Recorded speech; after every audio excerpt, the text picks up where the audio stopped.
Buen dia, bom dia, bonjour, good day.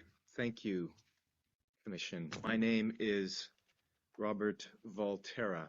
I am external legal counsel to the government of Barbados in this procedure. And Madam President, members of the Commission, I have the honor to present Barbados's observations to you today. The Commission informed Barbados that the scope of this hearing is defined by its designated title, and that title is, quote, Impact of the Cybercrime Bill on Freedom of Expression, Religion, and Conscience in Barbados, end quote. Thus, Barbados's observations today address that impact in the context of the inter-American system. Since 2021, the government of Barbados has engaged in an ongoing and transparent conversation about cybercrime and the Cybercrime Bill. This conversation has included civil society, as well as domestic and international experts. Barbados welcomes and embraces the decision of the Commission to join this ongoing conversation. The complainants who asked the Commission to hold this hearing did so via a written document called the request. The request sets out the claimant's views on the Cybercrime Bill. But the request adds nothing new to the ongoing conversation. The claimants have merely repeated to the Commission the same views that they or like-minded people have already made during the ongoing conversation in Barbados. And of course, they're perfectly entitled to, but it's nothing new. This is not the start of a conversation, and nothing new has been brought forward. The complainants or like-minded people obviously already felt safe to say these same things during the conversation in Barbados. And this shows us two things.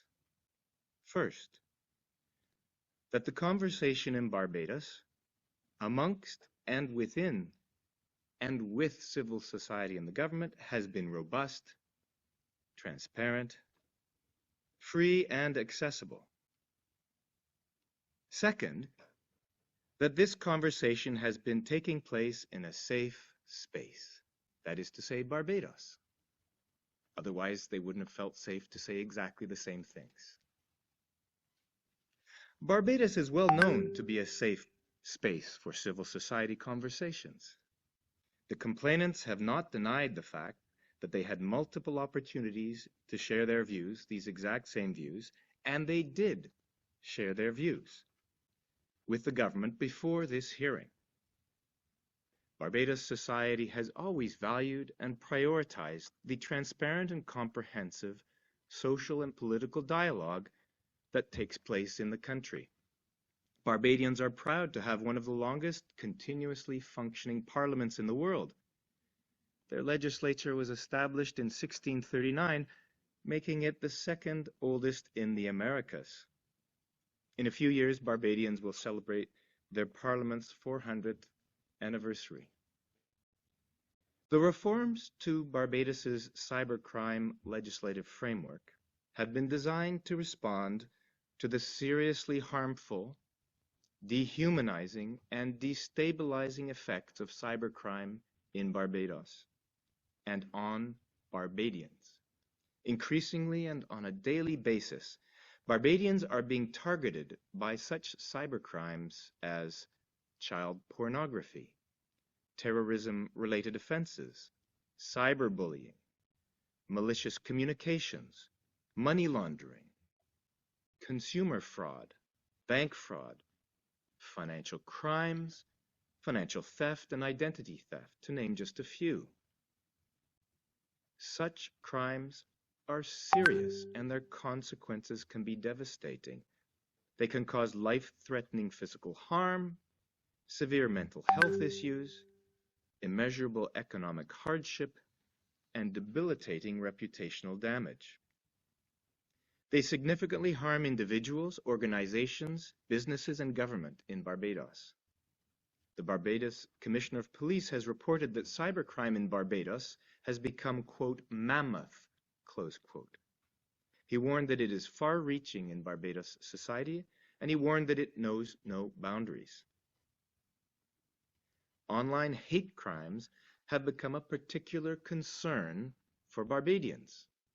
This includes malicious communications and cyberbullying. Social media and other online platforms have enabled such crimes to spread their poison insidiously throughout this small island state. The effects of such cybercrimes can be extremely harmful, and they are of grave concern to Barbadians and Barbadian civil society. Victims of online hate crimes frequently experience severe mental health issues. These in turn often cause serious physical harm and even suicide. And the members of the Commission and everybody in this room read about these every day. We know these things to be true. Children and teens in Barbados are especially vulnerable to these cybercrimes. The Council of Europe reports that in many countries, more than 50% of children and teens, and sometimes as high as 80% of them, experience online hate crimes targeting themselves through social media. Cybercrime and its awful consequences are of great concern to Barbadians. The government listened to those concerns. It then designed the Cybercrime Bill to protect Barbadians from the harmful effects of these criminal activities. The existing Barbados law against cybercrime is the Computer Misuse Act. It is outdated, and it is recognized to be insufficient to combat modern cybercrime. And it is no longer compatible with international standards. In 2021, the Council of Europe approached the government of Barbados with an offer to share its experience and expertise in fighting cybercrime. It offered to help the government modernize Barbados's cybercrime legislation in two ways. First, to combat the dehumanizing, harmful, and destabilizing consequences of cybercrime effectively, and second, to develop a legislative framework consistent with international standards and best practices. At the same time, the government solicited the views of Barbadians. Whilst they were being trained by the Council of Europe, government officials also met with Barbadian cybercrime experts and those who would be responsible for enforcing the new draft legislation. The government also ensured a healthy and robust conversation amongst and with civil society about cybercrime, including specifically about the Cybercrime Bill. The claimants, the Commission will undoubtedly have noticed, do not allege that they have been denied opportunities to make their views known to the government. And the complainants have expressed, as I said in this hearing, no new views to you which they or like-minded people have not already made publicly to the government during the ongoing transparent conversation in Barbados. This confirms that even before this hearing, the Barbados civil society conversation has been robust, transparent, free, accessible, and taking place in a safe space. The government introduced the Cybercrime Bill to Parliament in 2023. A first reading of the bill took place that same year. The bill was discussed during a parliamentary session in January 2024, and a second reading of the bill took place in February 2024. Each of those parliamentary sessions, like all parliamentary sessions in Barbados, was transparently live-streamed on the Barbados Parliament YouTube channel. Copies of the Cybercrime Bill were also made available to the public at the same time. Following continued public interest, once Barbados's constitutional legislative process moved the bill to the Senate decided proactively of its own initiative, to continue the conversation with civil society about the bill.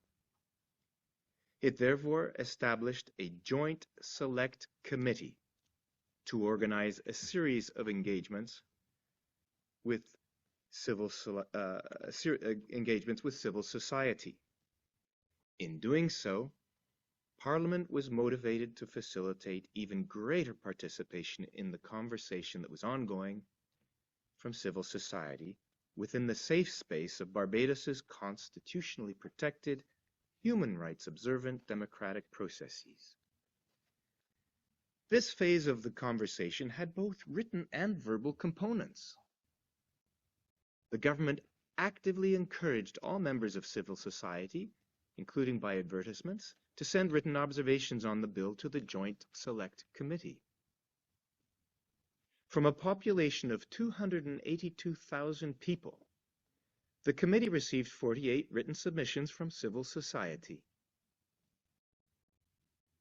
Civil society groups and individuals were then provided yet further opportunities to make submissions. This time, they were verbal, live, and in person before the committee, and members of civil society took up that opportunity over a series of months.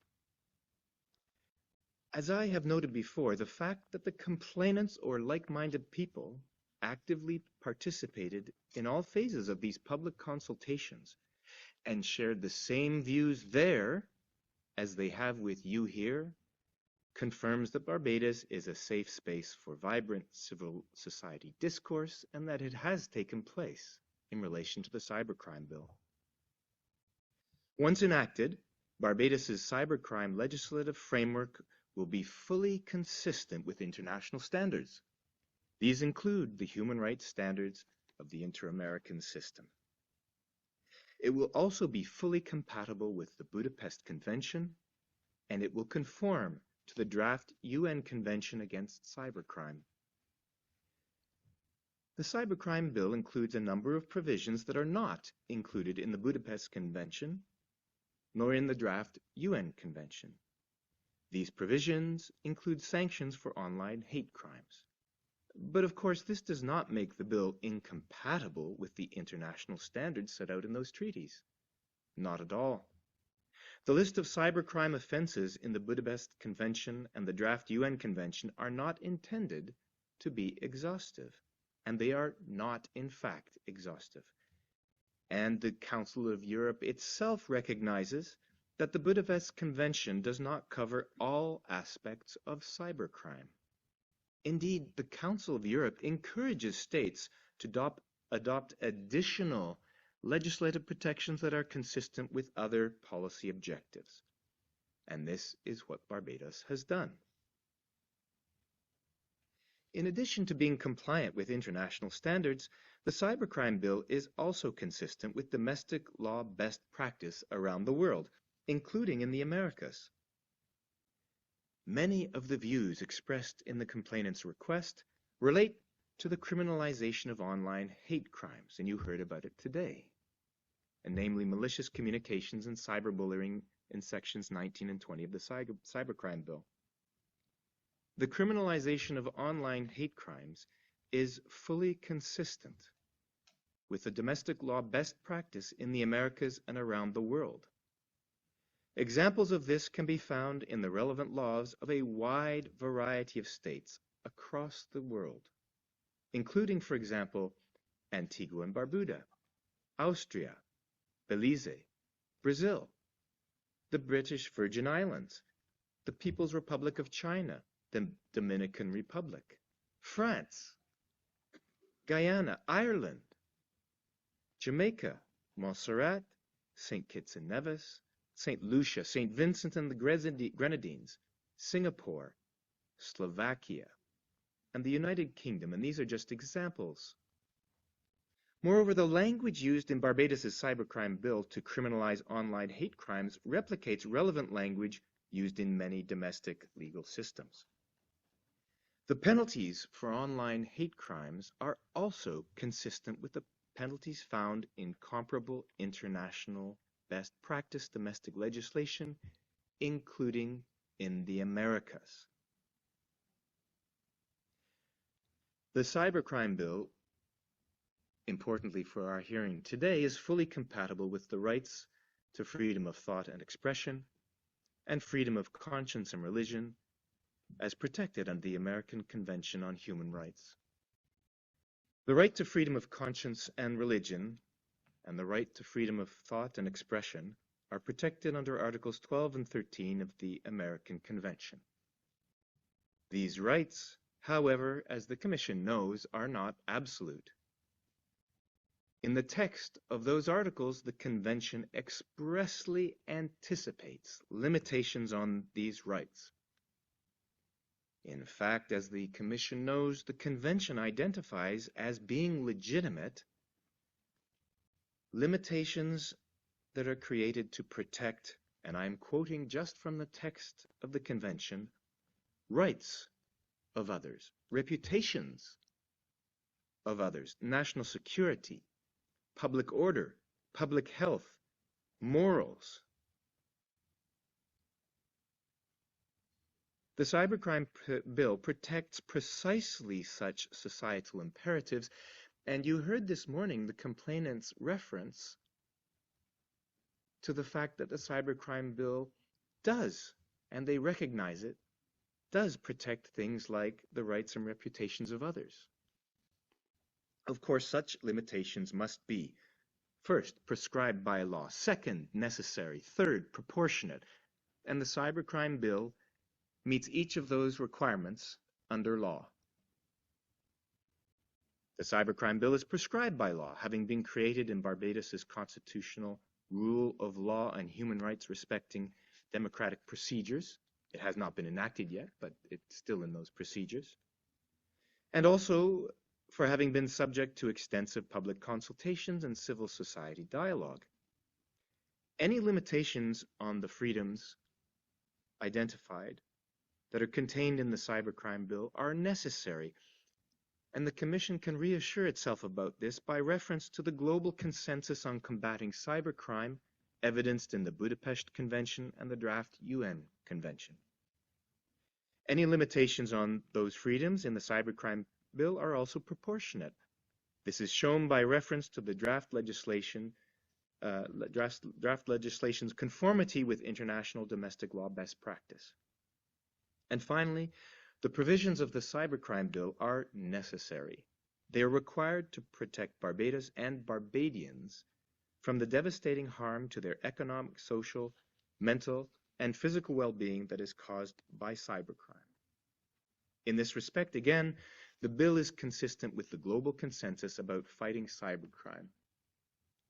The government of Barbados has made great efforts to ensure that its cybercrime legislation strikes an appropriate balance between, on the one hand, the right to freedom of thought and expression and the right to freedom of conscience and religion, as well as other human rights and domestic constitutional protections, and on the other hand, the urgent imperative to protect Barbados and Barbadians from the pervasive, destabilizing, and dehumanizing harmful effects of cybercrime. Civil society in Barbados has had multiple and fulsome opportunities to participate in the safe, open, and transparent conversation about this. The Cybercrime Bill is still in the legislative drafting process. There may be further minor adjustments made by Parliament before it is enacted into law, but already it has achieved the objective of balancing competing rights and imperative protections for Barbadian society and for Barbadian people. The fact that the complainants do not agree with the balance struck in the bill has been publicly known long before this hearing, and that's a testament to the open and free social and political dialogue that takes place in Barbados. But it is notable that the complainants failed to inform the Commission about the various government-organized consultations and conversations, and you should think about that. They didn't tell you about those things. But the complainants or like-minded people have had multiple opportunities already to share their views with the government. Barbados welcomes the Commission's interest in joining the ongoing conversation about the Cybercrime Bill.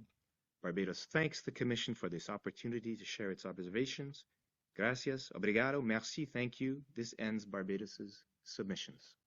Thank you very much. Barbados is grateful for the questions and observations from the Commission. I forgot to say I'm Robert Valterra, for those who need to know that. Given the importance of this issue and the profundity of the observations and questions from the Commission, which Barbados welcomes and embraces, Barbados intends to take the opportunity offered previously by the Commission to respond more fully in writing subsequently. And some of the questions and some of the dialogue you've heard today emphasize why responses in writing will be required, because there's some precision that's needed. I'll get to it, but my friends on the other table made a number of embarrassing factual errors that we will need to clarify, and I'm sure they'll be embarrassed once they realized, for example, unfortunately, Don Julio was talking about an old version of the draft, not the latest, as he was quoting. So that's the sort of thing to clear up more precisely in writing. In the meantime, Barbados has a number of immediate responses, and I'll go through those. As everyone seems to recognize, independent Barbados, has a long and uninterrupted history of democracy, constitutionality, rule of law, and respect for human rights, and Barbados is grateful for the Commission's recognition of that. Barbados has a well-deserved reputation around the world as a safe place, a safe space, as some people say, for the free exchange of ideas and transparent dialogue amongst civil society and between civil society and its government. Barbados was honored just a few weeks ago with a visit to which Commissioner Denise mentioned, was delighted to have that site visit, and was glad that through her, the Commission was able to see for itself that Barbados is a small island state with a small, close-knit society, that its politicians are not located in faraway citadels high in a mountain or somehow isolated from civil society. Barbadian politicians conduct their work in a parliament building that is located at most 1-2 hours away by bus from the furthest part of the island.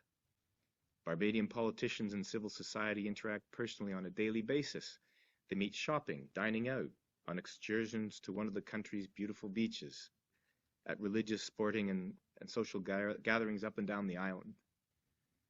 In the years since its independence and even before, Barbadian politicians have invited and celebrated dialogue, transparent discourse with the public. And given the physical reality of Barbados as a small island state, its politicians would have no way to avoid regular conversations with civil societies, even if they wanted to. There is a constant, synergetic, intimate, and meaningful conversation between Barbadians and their elected representatives. Throughout their history since independence, and even before, Barbadians have been actively encouraged by their governments to voice their opinions, formally and informally. Criticisms are not encouraged, and they're certainly not punished. And they are welcomed and diligently considered, and I'll get to that. The cybercrime legislative project has been no different. An extensive conversation has taken place about the cybercrime bill with domestic and international experts, with stakeholders, and with civil society. And as Commissioner Denise noted, this is quite unusual and special, and Barbadians are very proud of that. And this is but one of the many examples of meaningful conversations down the years between successive governments and Barbados civil society. In their request, and indeed today, the complainants have failed to identify a single example from Barbados's history when its government used legislation, regulation, or its authority to stifle dissent, to silence civil society, to suppress criticism of governments or politicians. Barbados society has worked to ensure that it's a safe space for the free exchange of ideas in an environment where democracy, the rule of law, and human rights flourish. Amongst the fundamental rights and freedoms that Barbados actively safeguards are the rights to freedom of thought and expression and freedom of conscience and religion. Barbadians are free to articulate their opinions and ideas without fear of retaliation, censorship, or legal sanction. The examples, the so-called examples given in the request by the complainants refer to other countries in other parts of the world with dramatically different histories of governance civil discourse, or lack of civil discourse. That's nothing to do with Barbados. The observations submitted by the complainants reflect only one voice in the Barbados conversation. It's an unhappy voice. They're unhappy with the balance that's been struck through the results of the conversations that have been going on, but they represent only one narrative. And indeed, they represent a narrow perspective of Barbados society and Barbados society's view about cybercrime and the cybercrime bill. For example, a few days ago, one of Barbados's most popular political and social commentary social media sites reposted an article about this hearing and about the complainant's request for the hearing, and about the complainant's views on the cybercrime bill. And as of this morning, some 90% of the comments posted there were negative about the complainants, about their critical views on the cybercrime bill, and about their request for this hearing. Now, all that is just like what you've heard today, some people expressing a view. That's what it is. But it shows that the views being expressed today are representative only of the people making those views known. And of course, the government of Barbados must weigh and balance all of civil society's views as it identifies and pursues the best interests of the country. And with regret, I have to say, I'm sure unintentionally, Dr. Julio misled you and was corrected, thankfully, by Reverend Ferdinand. In fact, after the public consultations, written and oral, and after the criticisms and comments were made from civil society, the Joint Select Committee did adopt some of the suggestions. The draft bill as it is now is not, with all respect, what Dr. Julio read out to you. You can see it online, it's there, you can check it for yourself. I'm sure your secretariat will do so, and I'm sure Dr. Julio will be a bit embarrassed when he realizes he was using a months-old version when he talked to you.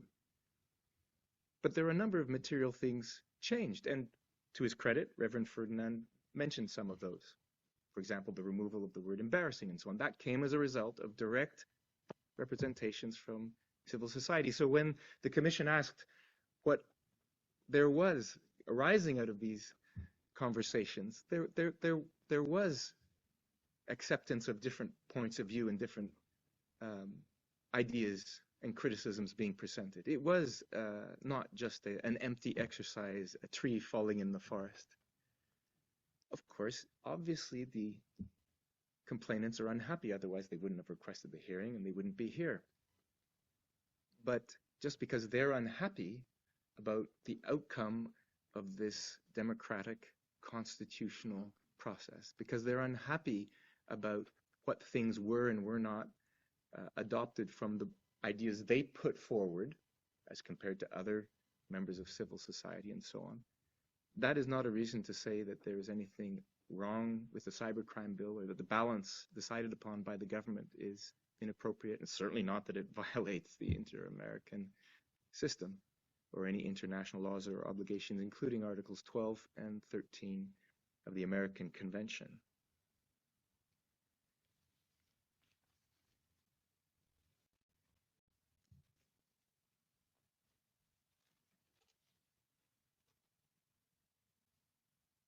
The terrible consequences of cybercrime harms a great many Barbadians, and it seems that everybody on this room accepts that, which is healthy.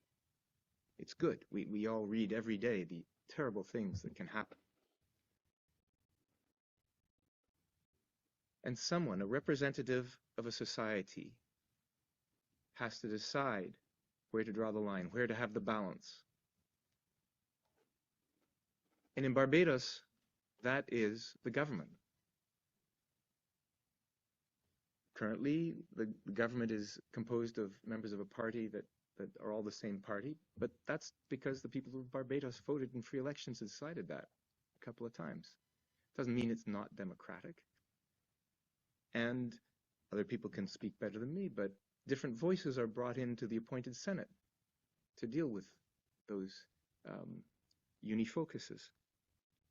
The fact that any portion of civil society is unhappy with a particular outcome doesn't mean that civil society has not been heard and that there haven't been incorporations of ideas and amendments of thoughts. They clearly have in this instance, and we'll happily set these out in greater detail. But it's the government of Barbados's job to protect Barbados society and to protect Barbadians whilst ensuring an appropriate balance of other rights and freedoms, including domestic constitutional safeguards.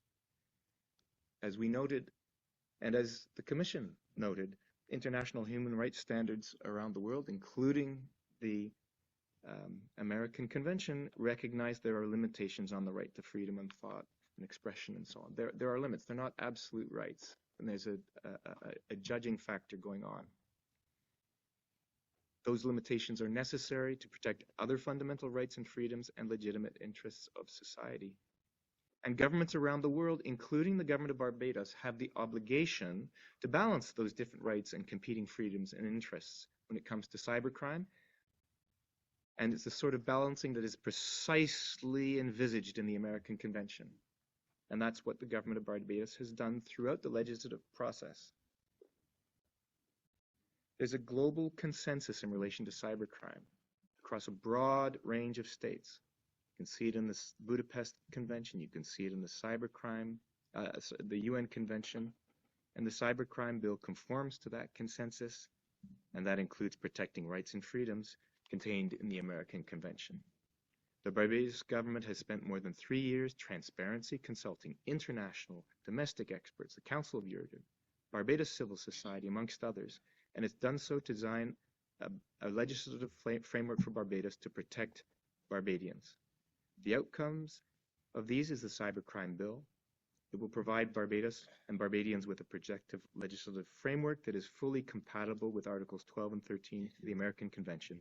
Le voy a Barbados thanks the Commission tener que for this further interrumpir, opportunity to share its por observations. razones de tiempo. And this ends Barbados's submissions. Va a poder enviar Thank you por very escrito